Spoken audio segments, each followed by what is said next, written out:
Welcome, everyone. It is actually 12 o'clock, so I want to try to get started on time. We are starting the fall semester this year with our overview session. The first of many of these webinars we'll be offering throughout September, October, and November. We'll finish the last one in the beginning of November for financial aid. So feel free to check back with the other webinars and catch some more detailed information. This one being an overview, I'll cover a lot of material, not too deep, but if you do have questions, we would love for you to drop those chats into the sidebar. I am going to try to watch for those during my talking and answer them as I go along, but if I miss it, just hang tight. When I get to a stopping point, I'll come back to it. So today's presentation is going to be covered by myself. I'm Catherine Meyer. I'm the Director of Admissions and Recruitment here at the Bush School. Matt Upton, who is our Assistant Dean in Career and Student Services, he'll join us a little over halfway in and cover some of the student and career services aspects. And then my GA this year, my grad assistant, is Stockton Duval, and he will join us after class later and cover a couple of slides and talk about student involvement and what it's like to be a student here.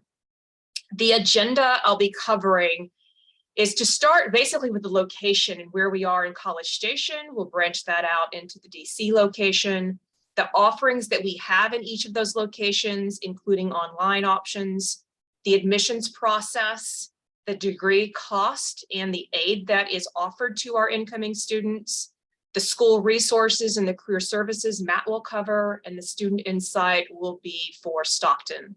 So what's on your mind? Be sure to ask us. In the meantime, we'll get started with where are we located? So the Bush School of Government and Public Service is part of Texas A&M University. We're located in College Station, Texas. You can see from this map here that we are located near 4 metropolitan areas. So we are where that great big blue star is located. Houston and Austin are both around an hour and a half, give or take, depending on what part of the city you're heading to. Dallas and San Antonio are about 3 hours away. So great location for that outreach, the networking, the opportunities for internships, activities when you want to do something fun and you're not studying. So we love that location of Bryan College Station. We're also now in Washington, DC. You can see where that has been circled. This is 2 blocks from the White House. We're in an office building. We have that first floor and several floors above that. It has extended our A&M outreach to working professionals. So one of those goals is to be able to bring in students who might have some work experience, who are located already in the nation's capital and want to extend their education into that master's level. There's also a graduate certificate now offered there. And then as we grow, we're going to be adding some additional degrees and maybe some exchanges. So if someone's here in College Station, they might be able to do a capstone or a semester class schedule there. None of that has been relayed to us yet in the recruiting office, so I'm not sure when that will happen, but I know it's on the map, something on the plans to happen in the next few years, maybe even the next few semesters.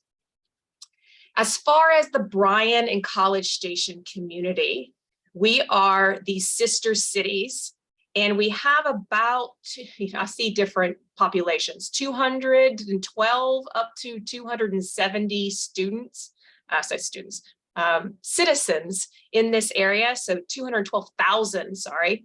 Not a small little town, definitely a bigger facility, outreach, taking advantage of a large university.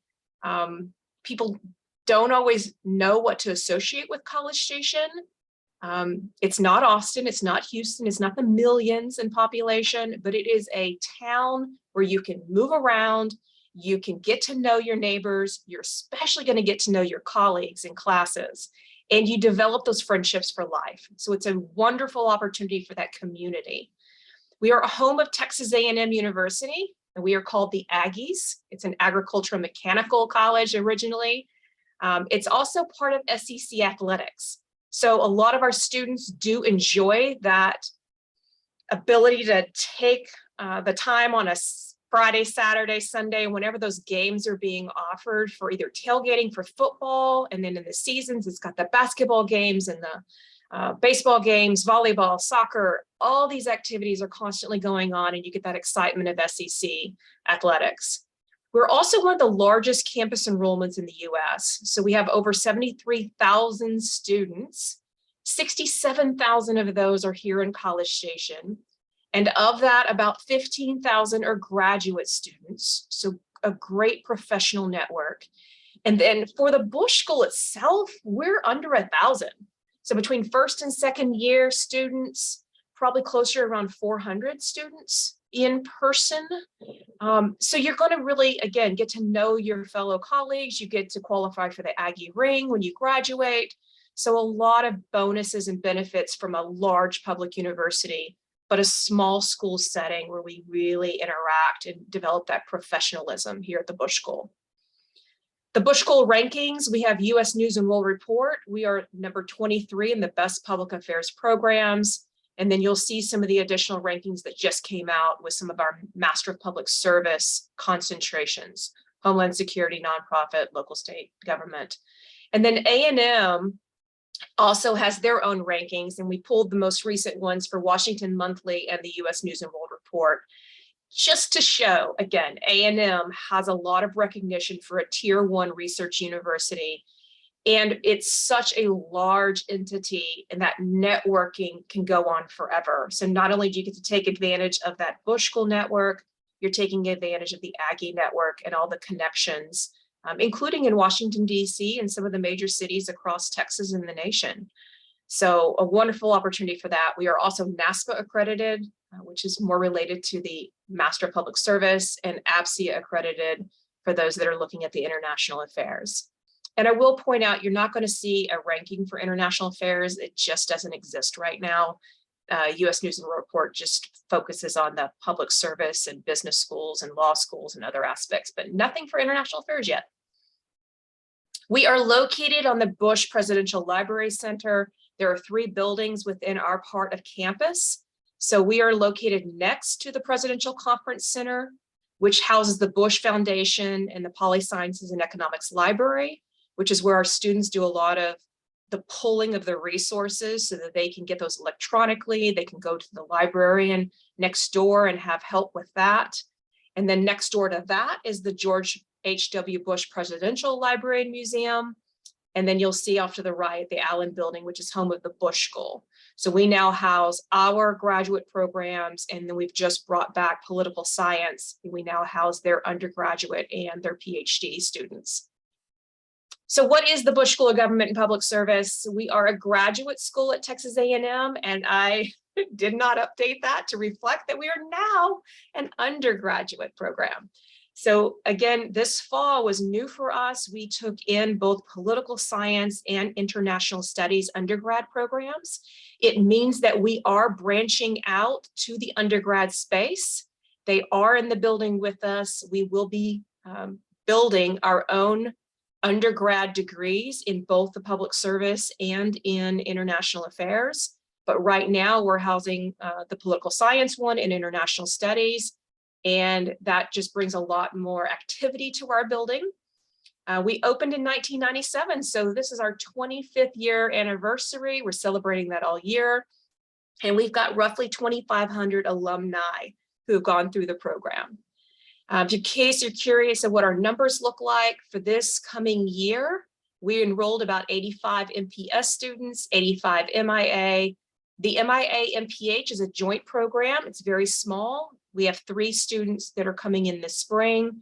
And then we have about another 5 to 6 students who will be starting either the fall or spring with us for the Master of International Policy, which is a 1-year degree. Rolling into that, we've got about 167 second years in those programs. We've got 132 EMPSA online students. That's Executive Master of Public Service. And there are students who are either online or across campus who are also doing graduate certificates. And these students are preparing for careers in a number of different sectors. That includes the nonprofit areas, the federal government, state and local government, government contracting, private industry. and all other kinds of areas, which is kind of this other. Some are returning back to maybe the previous field they came from, but most of our students are looking to enhance the type of work that they've been doing or interested in doing. And so many of them, you'll see from our stats later, might actually be fairly young. We love if you have experience, we would love for more of that. But we are in Bryan-College Station and we take advantage of the resources we have here. And there's a lot of enthusiastic undergrads who know what they want to do and they're ready to tackle grad school. And we're ready to take them if they are vetted through the faculty and admissions process. So the College Station degrees, I'm not going to read all the material here. You can read it as I go. We also offer a Master of Public Service and Administration. This is a 2-year, 48 credit hour degree. It does require an internship. You do have a capstone, a 1-year capstone requirement, which I'll talk about later. There are some students who are going on for a PhD collaborative degree. And if you did start one of our graduate certificates, which I will talk about in a minute, you can transfer up to 12 credit hours from those certificates. So just keep in mind, if you're doing any classes online through the Master of Public Service, and this includes for the International Affairs as well, you do have some flexibility in that. But if you do them online, it does incur an additional cost of about $1,500. So core courses must be taken on campus. And the majority of your classwork has to be taken on campus. So just realize this is not a degree that you can do while you're at home in another city far away and expecting to be able to bridge that. You will have to spend some time here in Bryan-College Station or nearby and drive in. So the Master of International Affairs is the other primary degree, and it's also 2-year, 40 credit hours. You do have an additional requirement of passing a foreign language test to graduate. That is a language of your choice. Most students come in with some kind of basic language that they did in undergrad, maybe building on what they did in high school, and they will continue that. Or they've been working on something additional in college, and maybe now they want to take from the Spanish they did, and maybe they're now working on Mandarin. You can take the test in whichever one you want, and then we will pay for a second test if you're ready for that later. It does also require a capstone course working for a client. That is a semester-long project for this degree. You still do have either the internship or a language immersion study. It's your choice. And also you can transfer up to 12 credit hours from the CAIA and the CHLS, those 2 certificates. Additionally, we have 2 joint programs that have begun. One is with the Master of Public Health. It's a 3-year degree. It's going to be about half the time with Master of Public Health, half the time with us. You do have to apply to both departments. And remembering the funding comes from whichever department that you're carrying the full load. So for us in this MPH, students who start in the spring and finish their last year and a half will get funding from us that last year and a half. You'll have to work with public health to find out what funding they have and to work with them through their admissions process. The same will be true for this new Master of Science and Economics. You can start with either program, but you will have to apply to both departments. It is 72 credit hours for the 2 degrees, so it'll take you about 3 years. And the Bushel funding, again, only applies while carrying the load. There's also another degree, which is a 1-year professional degree. And this is for students who are looking at the Master of International Policy. It is a 30 credit hour degree, but you must have 4 years of professional international experience to be considered for this degree. We also take the application for this all year. We'll take them for fall, spring, and summer entry. You can take up to 6 hours of those online courses. Same idea, it's a little bit more costly for that, but it is an option. But what's unique about this one, which follows very closely with the Master of International Affairs, it's just shorter, but it does not require an internship. You do not have to complete a capstone. You do not have to take the test for the language, but you also do not receive the financial aid that I will talk about. You are pretty much on your own with federal financial aid and loans and any veterans benefits, or if you're sponsored from a military or your home country. those things can help, but you will not hear me talk about funding for the MIP. If you are looking at something new, we've got the Washington, D.C. degrees. This location that we've now built there, it has 2 degrees and a certificate. So the same thing with that Master of International Policy, only this one has been created as evening classes to accommodate the working professionals in Washington, D.C. It's still 30 credit hours, but it may take someone longer than 1 year to complete because they're working. Still requires the 4 years. It still is applications accepted 3 times a year, and it still does not have that internship capstone forwarding language. And the aid, again, does not exist for there. So use your benefits or sponsorships. They began last year, a brand new degree, this Master of National Security and Intelligence. It is a 2-year, 42 credit hour degree. So just a tad bit shorter than our Master of International Affairs.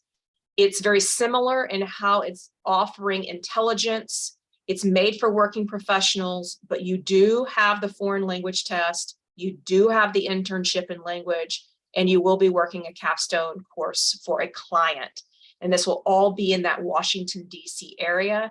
We do have our own staff who works in that city, and we'll have a combination DC and the MIP degree webinar that comes up next Thursday if you're interested in learning more about those DC degrees. Now, there is an online degree. We have an Executive Master of Public Service and Administration, also made for working professionals. Students have to have 5 years full-time public service experience with 3 years in that mid to upper management role. They're looking for students who are a little more broad-based. They have tracks in Homeland Security, nonprofit management, and public management. They also run all year long, taking applications for fall, spring, and summer. They do have a capstone where you're working for a client as a group, and you also can transfer up to 12 credit hours from one of the certificates. But different than the other degrees I talked about, this degree is completely online, with the exception of they bring in students for 1 week over 2 different, I say summer, but it can also be other times of the year now. Those 2 separate 1-week residency periods exist to give those students a chance to, again, build and consolidate all that work that they've been doing and getting to know some of the professors and some of their colleagues. So it's a wonderful opportunity. There's also graduate certificates that we offer, and these can be completed either online or on campus. Just realize if it's online, it's a little more expensive. But if the students are here at Texas A&M and they find that before they graduate, want to start this program because they've got room in their schedule, then they can start taking these certificate courses. So we've got one in Advanced International Affairs, one in Homeland Security, Nonprofit Management, Public Management, and then we've just begun fairly recently certificates with Geospatial Intelligence with our Geosciences here at A&M, and a certificate in Cybersecurity Policy, which is an on-campus only program. So sometimes our students who are already involved in our MIA or MPSA will also combine with a cybersecurity. So to talk just for a few minutes, the Master of Public Service Administration, let's go back to the degrees here in College Station. A lot of what you are developing in grad school are these specialties, these unique skills to do certain jobs that you're passionate about.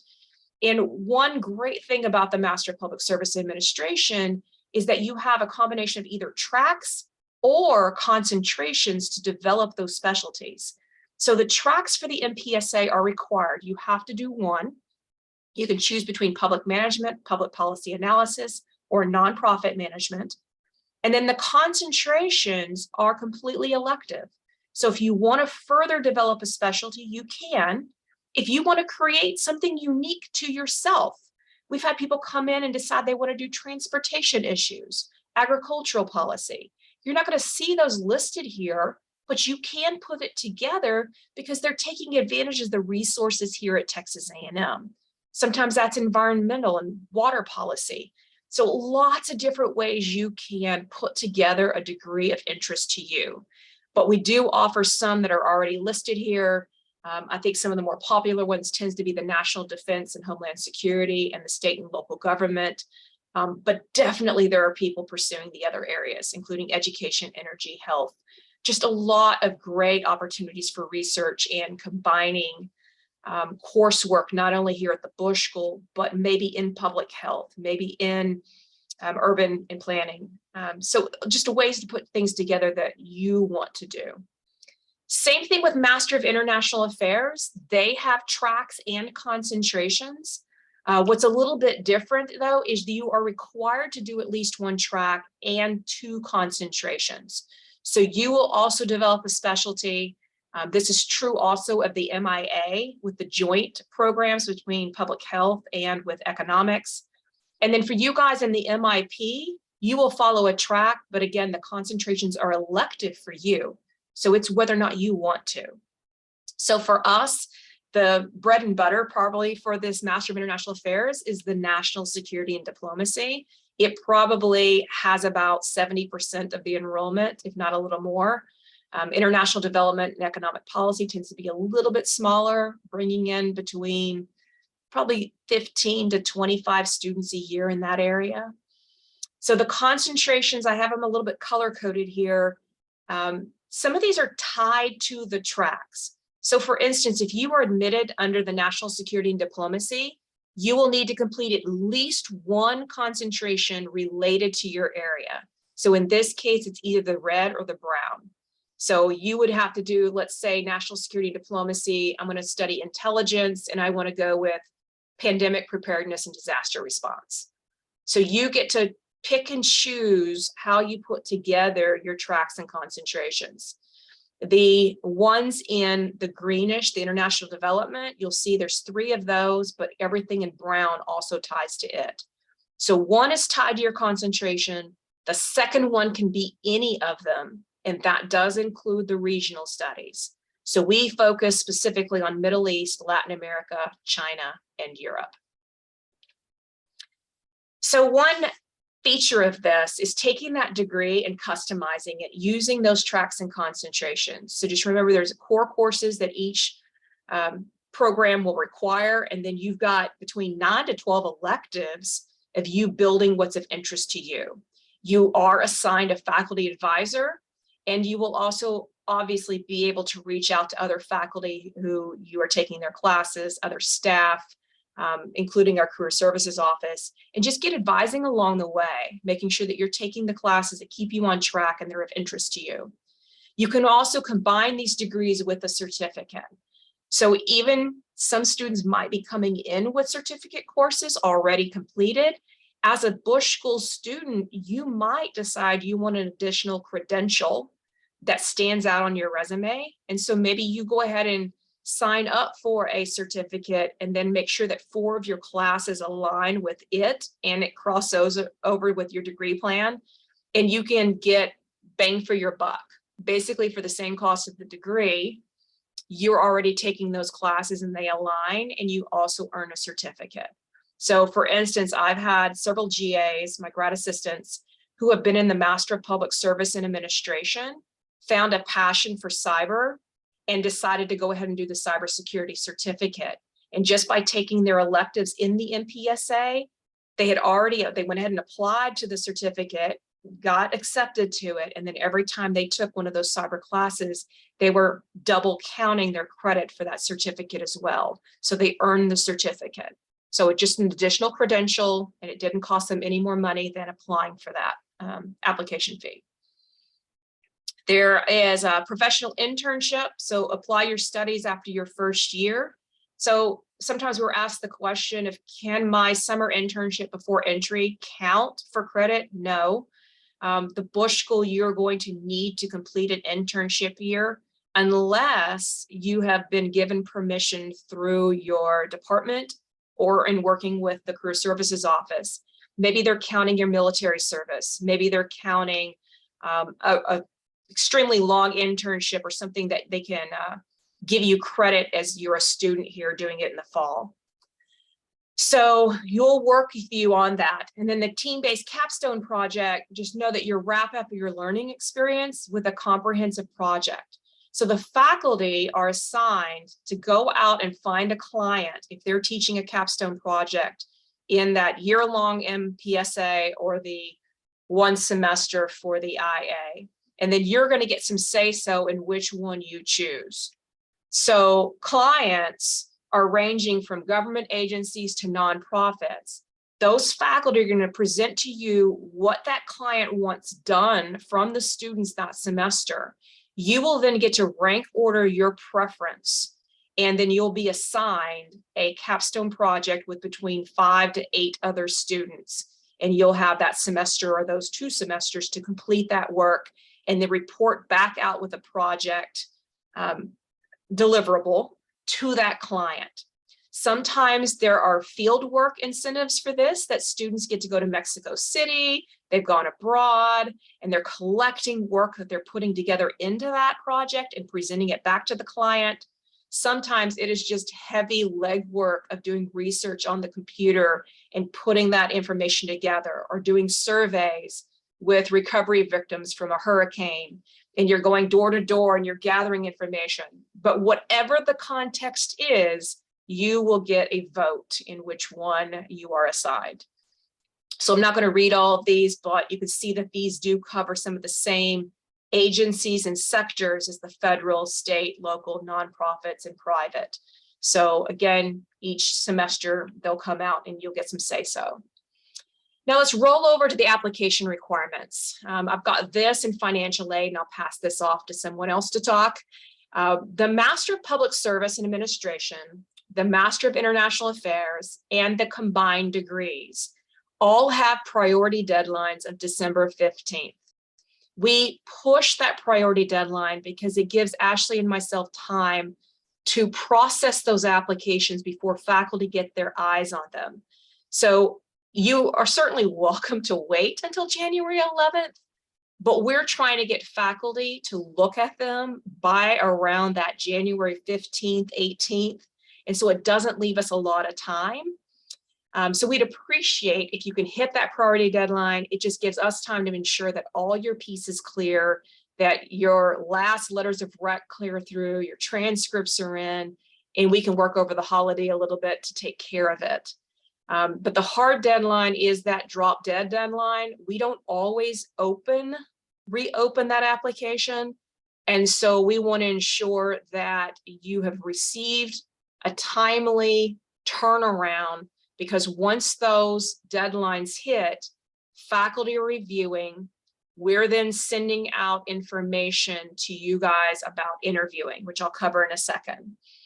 Now, if you're looking at the combined degree, that includes both the public health and the economics. We've extended that deadline to February 1st because that's the deadline for those programs. So you have a little bit longer if you're in a combined degree. For the pieces that we need from you, it's an online app and fee. It's the transcripts, 3 letters of rec, a resume, a statement of purpose. If you're in the MIA, we need an international experience essay. If you are not English as your first language, we need an English proficiency test scores, unless there's some exemptions from that. And those are all listed on the website. And then the GRE test. A&M has become test optional. So the only one that we now require is that if you are an MIA student who are applying with a GPA at below a 3.2, you will need to submit that GRE score. We don't tell you a minimum for it, but we do need it for that. And that includes the MIA and the MIA MPH. You can work with Ashley if you're not sure where that cutoff point is, but she will help you with that. And that is your cumulative GPA. And I say that meaning when you transfer, let's say that someone transfers community college courses here at A&M, it is the A&M overall GPA that would count. And that's true of most big universities. We're going to give a whole nother webinar on admissions and advice and the little technicalities if you want to join us in October for that. Now, as far as the MIP degree, this is that 1-year degree. It admits in the fall, the spring, and the summer. Their deadlines are posted there. They're very similar, only they only have 2 letters of rec. And again, the GRE is only encouraged. There's no requirement for that one. The priority deadline is December. That final application deadline is in January. We're getting those in front of the faculty. We're sending out invitations to interview, because interviews are a key part of our application process. And we'll conduct those interviews in February. So if you are looking at either of these 2 degrees, go ahead and mark these on your calendar. It is also on the website posted there. The MPSA is held February 17th and 18th. The MIA is held February 24th and 25th. We really encourage students to try to come visit campus, meet with the faculty and the staff and the current students in person. You just get such a great feel of this place and those connections. However, if you can't make it, we do understand those can't be accommodated for everyone. We do complete Zoom and Skype if I have to, and sometimes phone interviews, but we'll try to set those up via Zoom. It is 2 faculty or staff members who will interview you for each of those 2 programs. So MPSA students will get 2 faculty or faculty staff. March, we're going to come back at the end of February, wrap all of our notes up, and then in March we make those admissions decisions. And then shortly after, we're also making those financial aid decisions, so that when you get an offer letter from us somewhere around that March 15th timeline, March 10th, you not only know how much you are getting for funding, but if you're admitted, if you're on the wait list, or unfortunately, if you were declined. So we're going to put that package together all at one time. And then you have roughly a month by April 15th to respond to us with the decision. And this April 15th is across the nation. Most schools honor that deadline, so you've got some time to wait. You don't have to immediately give a decision for a school if you don't know what kind of funding they have. All this admissions information is on the website. If you just go under the admissions section on the red bar across the top. And then my last part is just to give you a little bit of a snapshot on what the class looked like this year. Everyone's always curious. This is competitive enrollment. This is the incoming stats for this fall. The Master Public Service had an average GPA of about a 3.6. I'm not going to really talk about the GRE because so few do it. It skews the numbers up. The average age this year is 24. 47% were women, 33% students of color, 13% international, 29% of our students were out of state or international. Work experience, we love for students to have experience, but we are acceptable of students who are just coming out from undergrad. Just make sure, again, that you've reviewed other schools, that you know what you're looking for, and you know somewhat of a career path that you're going. I can remember a young man who had applied last year, and in his statement of purpose, it was all about, I want to give back for public service. But there was no direct, what were you wanting to do with that public service? Was it government work? Was it nonprofits? And so when you're trying to discern between students who are ready and very specific, even if they change that a little bit, it really comes across as maturity and knowing what you want. Faculty are more inclined to admit that student than someone who's really generic and doesn't really say much in their statement. So transitioning now, the MIA, their average GPA is a 3.56, so still really competitive. Average age 23, 42% women, which both of these programs last year were higher in women than men. This year flipped back the other way. 33% students of color, 6% international, 34% are non-residents. So typically both programs have a few more non-residents in their programs. This year was just not one of them. Same thing, their average work experience was very similar to what the MPSA looked. Just know that your merit, because we do offer scholarships to everyone that we admit to the MPSA and the MIA and their affiliated programs with joint programs. It's all about what you bring to the table and what faculty value in that experience, and then in that GPA and the kind of classes you've taken, the organizations you've been involved in. All of that is going to affect somewhat that scholarship level. So the small school environment, just remember, we are bringing in between 80 to 90 students. Both programs this year were around 85. We sit in classes that average about 16 people. Most of our classes max out at about 20. They sometimes push in a few more, but it's really small classes, a lot of interaction. And you learn from both seasoned practitioners and expert professors in their field. And then the final part for me is this cost and aid. So we have really developed, this is my colleague, Ashley Treadway, shout out to her. She did a great job. You will find financial aid information on the website under admissions. And if you hover there, one of the bottom buttons will say financial aid. And then you can click on the program of interest. So if you want to know what MIA financial aid looks like, just hover over it and click on the MIA one. But both of these programs, the MPSA and MIA, remember MIP doesn't offer scholarships, 100% of our incoming students that are full-time, meaning they have to enroll at least 9 hours, most of our students do 12 every semester, they're going to receive some level of scholarship between $1,000 per year. Some of the more generous ones are $29,000 per year. Hard to get for those higher level ones, but they're out there. 2/3 of our students receive either the $3,000 or the $5,000 per year level. And then graduate assistantships are available for students in their second year. Just know that if you apply for that and are granted a GA position, then you're giving up whatever you were given in your first year. So a $5,000 student who then applies as a GA gives up that $5,000 and they instead work for their 20 hours a week at whatever stipend they're getting. They also get 9 hours of tuition paid for and some level of their insurance paid for. So it's a great deal if you can get it. There's probably about 12 of those offered per program. And then there are some additional ones offered through recruitment, career services, communications that you can apply for separately. And then additionally, our career services office offers internship scholarship for those that do not receive funding. But to qualify for that, you will have to attend some of their workshop sessions, which are great knowledge, worth going to anyway. So why not qualify that just in case there was a great opportunity for an internship that didn't have any funding. Now, as far as cost goes, here's one of the benefits. Those that are coming from out of state, out of Texas, we are going to offer a scholarship to you in the MPSA and MIA. And then we also offer the non-resident tuition waiver.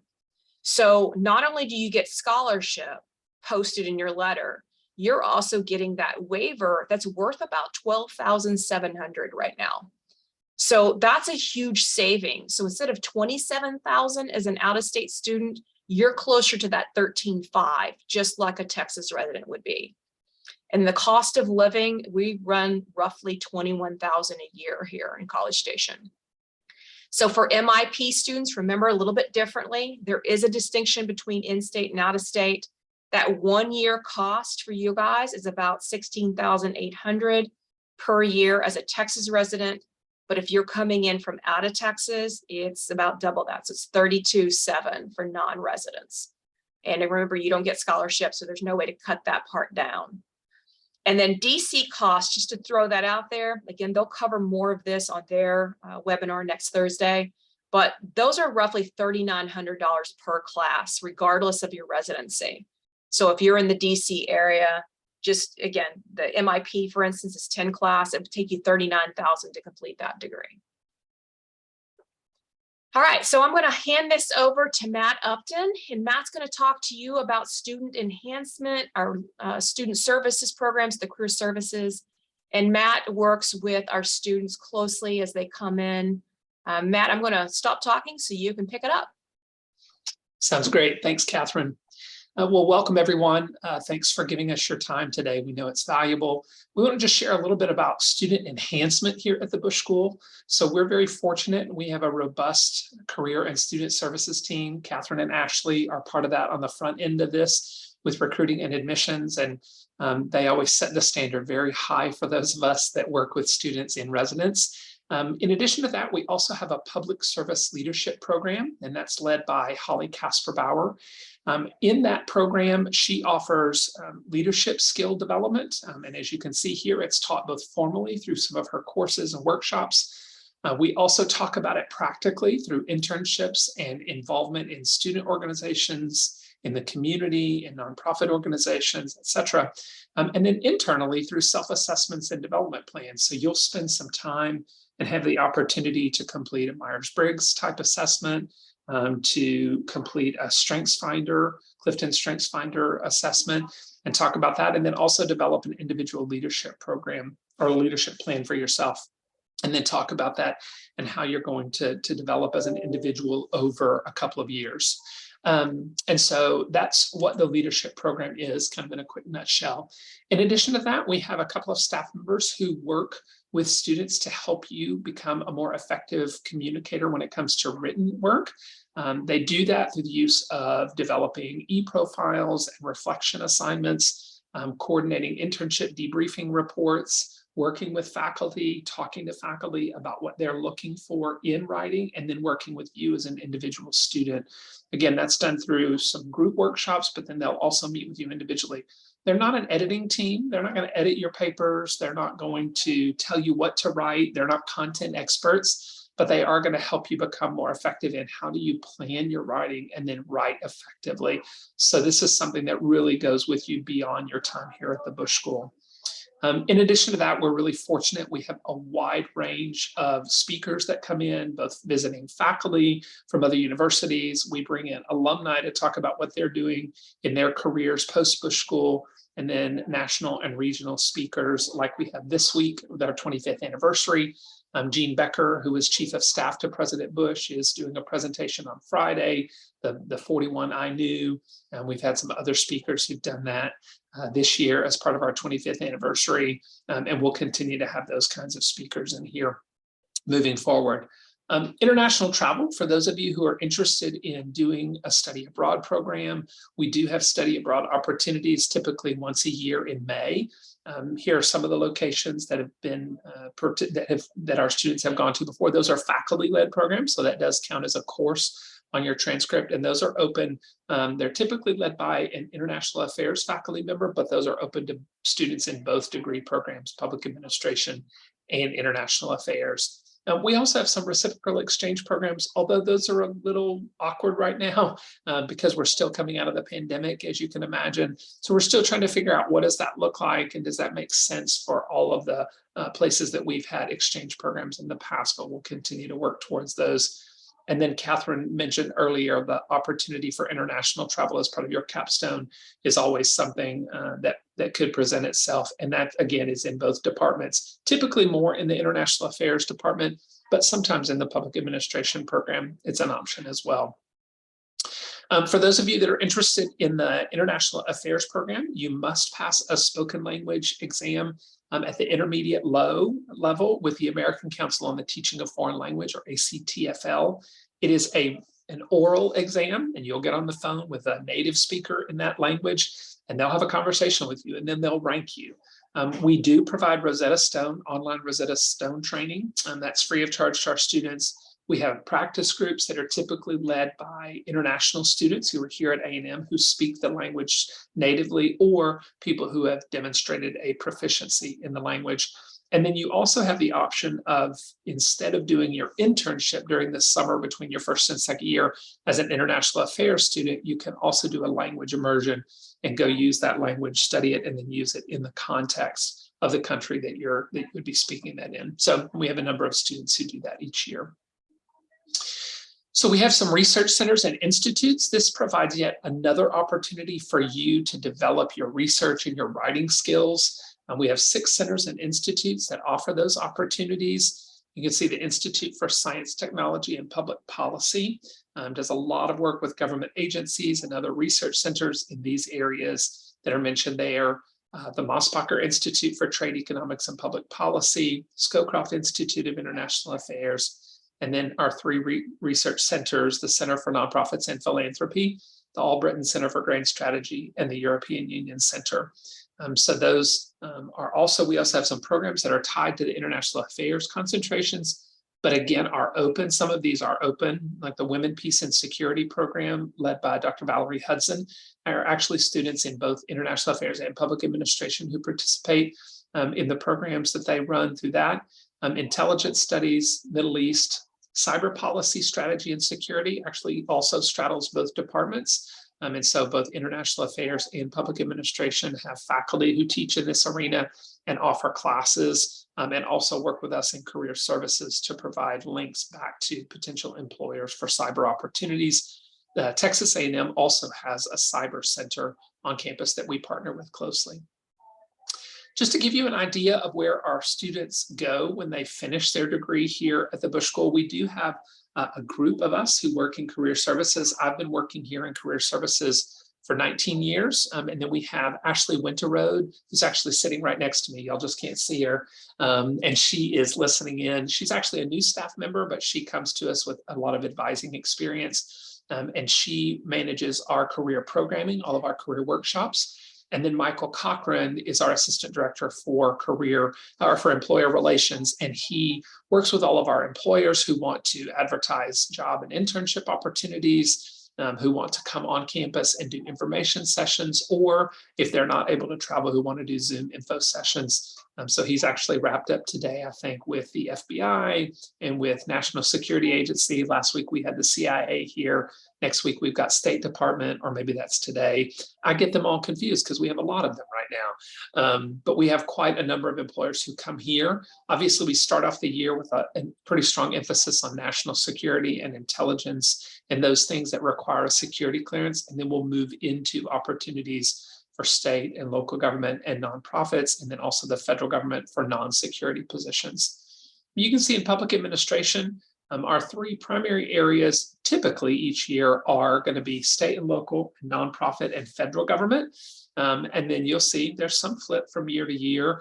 And then private sector is one that we get some that go into that. It's pretty consistent, about 20%.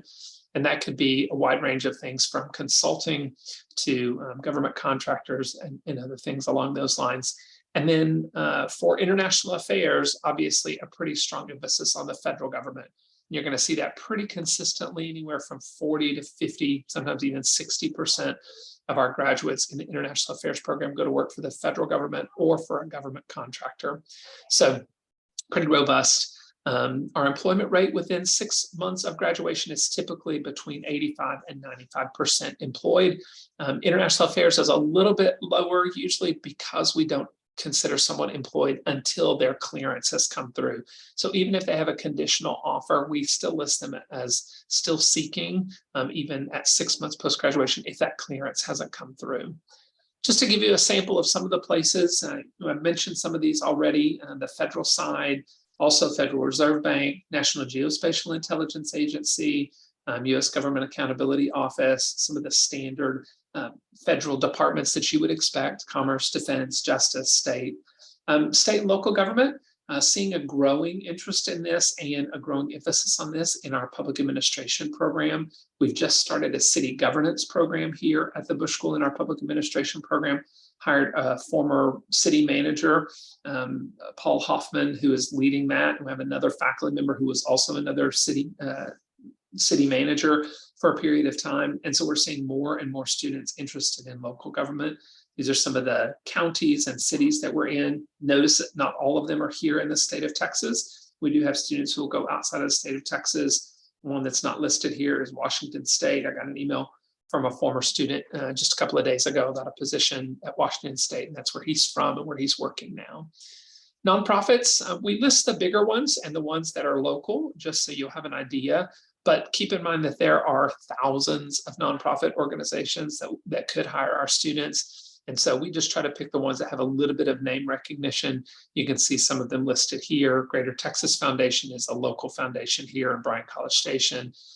Brazos Valley Food Bank. We've also sent students or graduates to the Austin Food Bank and the Houston Food Bank. Samaritan's Purse for international work. St. Jude Children's Research Hospital. And then the private sector, I mentioned consulting, some other places. Private sector here also includes government contractors like Booz Allen Hamilton, Chemonics, which is an international development contractor, Ernst & Young, MD Anderson Cancer Center, and you see some of the other places. So that gives you a good idea of where our students are working and also where they're doing their internships. So I'm going to now turn it over to Stockton Duvall. He's Catherine's graduate assistant, and he's going to talk to you about ways that you can get involved as a student here at the Bush School. Thanks, Dr. Upton. Okay, so just kind of going over some of these organizations. First off, my name is Stockton. I am an MIA student here at the Bush School, second year. So have gone through a full year of classes, did my language immersion in France this last summer, and now I'm back and ready to go. So a few areas for involvement here. You have the PSO, which is the Public Service Organization. This is largely dedicated to MPSA students, but there are a decent number of IA students that focus on this, and this can be involvement with a local organization. Some do international organizations on this, but it also just helps promote volunteer opportunities for individuals here at the Bush School. Next up, you have your SGA. So at the Bush School, we do have an individual one. You have your Greater Texas A&M SGA, but we have one just for the Bush School, and especially it's growing right now. They do everything from merchandising. They head up the tailgates for football games. And so if you love some SEC football, this is the place to go. They do a lot of DEI efforts and a committee under them that focus on that. And then they also assist with intramurals and athletics. Foreign Language and Culture Society, this group is basically dedicated to allowing individuals to basically learn about different cultures, and with a huge emphasis on language. And so at the Bush School, you have your language groups, and I think it's kind of been mentioned before, but A&M has over 75,000 students, and then also a very diverse faculty. And so if there is anybody on this campus that can speak a language that you want to speak, they are probably going to be able to find them in order to connect you, because there are people that are learning very niche languages for our program. And this group really helps out in recruiting those people and making sure those language groups are up and running. AHS and then John Quincy Adams Society, both of those are international organizations, basically focused around bringing in people to speak on foreign policy issues. They run war game simulations. They run book clubs, and it's very much focused just about further conversation on foreign policy. Ambassadors Council, which I am grateful to be the head of this year, we basically help out with any distinguished guests, donors, or just any speakers that come into the Bush School. Anytime there's a lot of times that we bring in high-ranking elected officials, both current and past. And so sometimes they might speak at an event that we help out with. And then after the event, 5 or 6 of us get to go out to dinner with them and have kind of a more intimate conversation with them. We've had world-renowned authors that we bring in a lot to just kind of lead these discussions. And it's really a great opportunity to also preserve the Bush legacy of service. And then career clubs, those are scattered everywhere. It doesn't matter if you're development, intelligence, nonprofit, there is a club here that is focused on just helping promote your career. So why the Bush School? I'll kind of go down this a little bit, but talk about my personal experience. A big change of the Bush School, probably compared to your undergrad, is the difference between practitioners and researchers.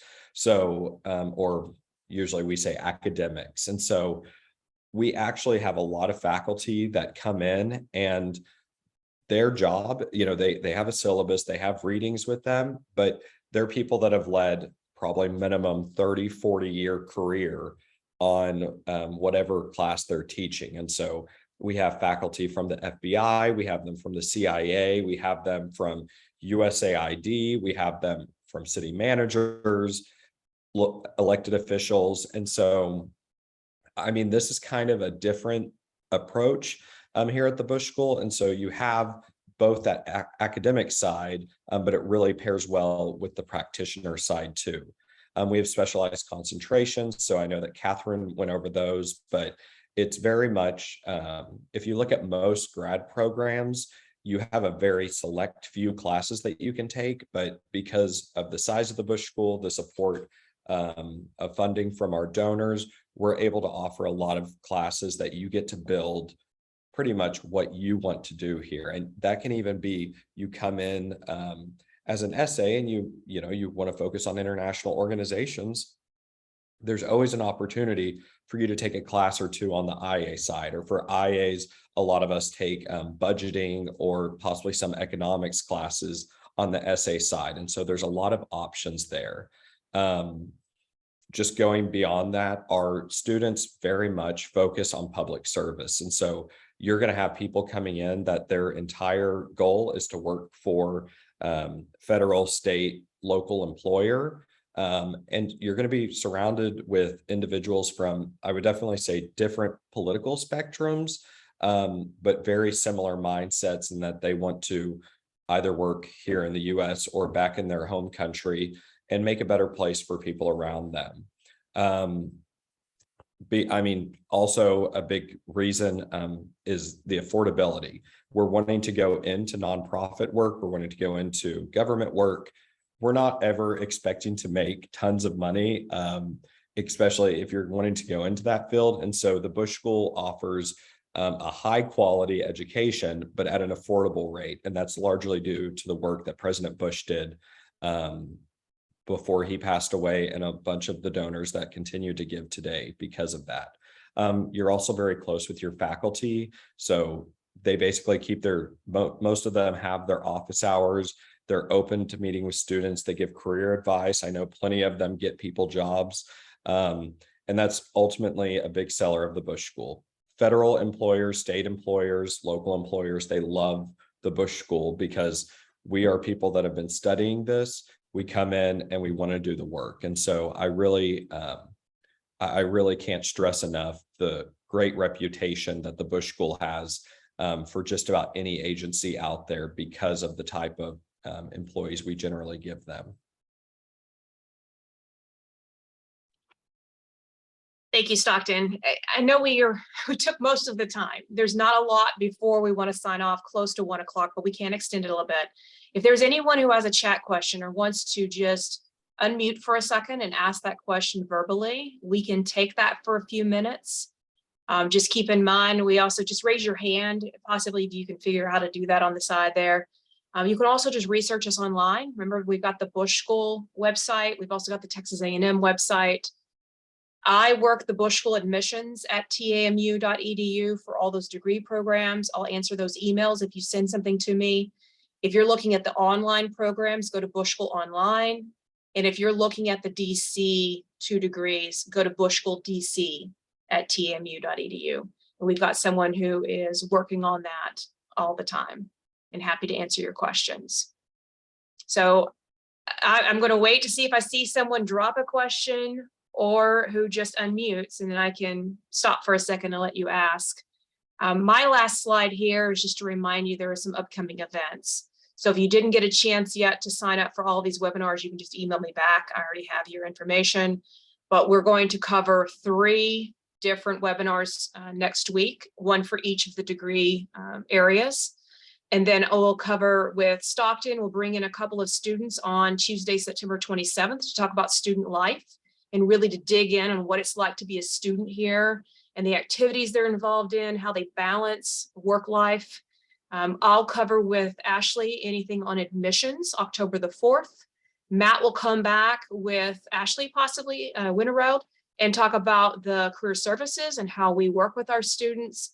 And then I'm going to get in the nitty gritty with financial aid and costs and how to look at loans and all the different aspects you should be thinking about as you try to finance, and probably even have Stockton talk a little bit about the student perspective of financial aid. Also want to mention we are having some Zoom Q&A hours. These are posted on the calendar and on the website. So for now, every other week, we'll just have 1 hour that we post that you can just drop in. I'm on Zoom or Stockton's on Zoom, and we're just there to answer your questions. Or if you just want to chat for 20, 30 minutes with us, we're there for your leisure. Or you can always email me and say, hey, I've got some questions. Can we talk? And we can set that up too. I've also got some other online fairs or even some in-person fairs that are going on that are also on that calendar. And if you do find yourself in Bryan College Station, we're going to have some open houses. Those are held on Fridays. That's the only time I can get a classroom. But they're from 1 to 3 and they're one per month. So the first one we'll have will be September 30th. So feel free to sign up for those and come visit with us, get you some swag while you're here. But I'm not seeing any questions yet. So anybody at all before we sign off for today? Maybe not. All right, well, it is 1 o'clock. I greatly appreciate you guys dropping in with us. I'm just going to put one more time this emails. Drop me a line, the phone number there for Bush School admissions and our 862-3476 phone number. Ashley and I will be welcome to answer any specific questions you have. Other than that, we'll be back in touch with any other upcoming webinars you've signed up for. So thank you guys very much for attending and please be in touch.